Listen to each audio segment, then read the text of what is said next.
NDRF ने cyclone के कारण उपजे हालातों के बीच राहत कार्य के लिए 79 टीमों को स्टैंड बाय पोजीशन पर रखा है। इसके अलावा 22 अतिरिक्त टीमों का इंतजाम भी किया गया।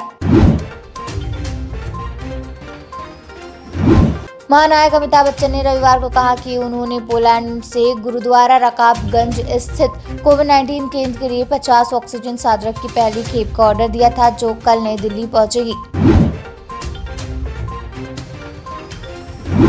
दीपेंद्र सिंह हुड्डा ने की हिसार में किसानों पर हुए लाठीचार्ज की कड़ी निंदा। कहा, किसानों के घाव कुरेदने का काम न करे सरकार, किसानों से टकराव की बजाय समाधान का रास्ता निकाले सरकार। उद्घाटन उत्सव और इवेंटबाजी करने की बजाय कोरोना पर ध्यान दे सरकार। सांसद दीपेंद्र हुड्डा ने आगे कहा, महामारी के बीच समारोह का आयोजन करना किसान और कोरोना मरीज दोनों से खिलवाड़।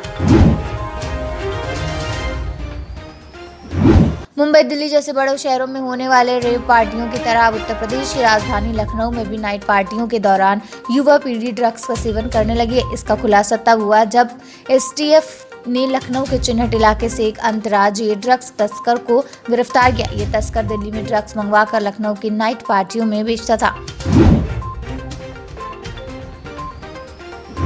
कोरोना संक्रमण से जंग जीतने के बाद भी लोगों में मानसिक और शारीरिक रूप से हो रही समस्याएं लगातार देखी जा रही हैं। ऐसे पोस्ट कोविड मरीजों के बेहतर उपचार को लेकर मुख्यमंत्री बीते दिनों से ही जिलाधिकारियों को निर्देश देते आ रहे हैं। इसी कड़ी में रविवार को सीएम ने आला अफसरों को निर्देश देते हुए पोस्ट कोविड मरीजों का निःशुल्क इलाज करने का फैसला लिया। उत्तराखंड में स्थित बाबा केदारनाथ के कपाट 6 महीने बाद सोमवार को सुबह 5 बजे खोल दिए जाएंगे। पिछले साल की तरह इस बार भी कोविड-19 के कारण कपाट खुलने के दौरान श्रद्धालु उपस्थित नहीं रह पाएंगे। मंगलवार 18 मई को चमोली में स्थित भगवान बद्रीनाथ के कपाट सुबह 4:15 बजे ब्रह्म मुहूर्त में खुल जाएंगे। कोविड के कारण यहां भी श्रद्धालुओं को आने की अनुमति नहीं होगी।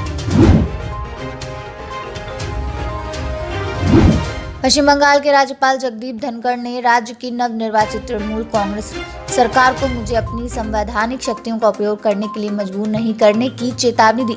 इसके साथ ही उनका सत्ताधारी दल के साथ एक और नया तनाव शुरू हो गया।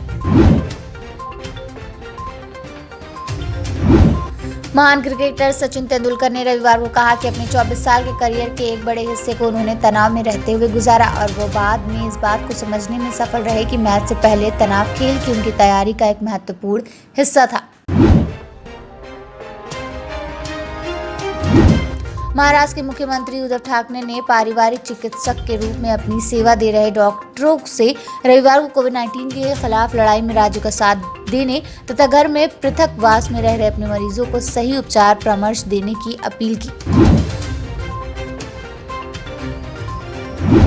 सलमान खान की फिल्म बजरंगी भाईजान में मुन्नी का रोल करने वाली हर्षाली ने अपनी एक्टिंग से लोगों के दिल में खास जगह बनाई। वह सोशल मीडिया पर काफी एक्टिव रहती हैं और अपने प्यारे वीडियो शेयर करती रहती हैं और उनको देखकर उनका फिल्म वाला मासूम चेहरा याद आता है। इस समय हर्षाली मल्होत्रा का एक वीडियो चर्चा में है। इसमें वह लोगों से मास्क पहनने की अपील कर रही हैं।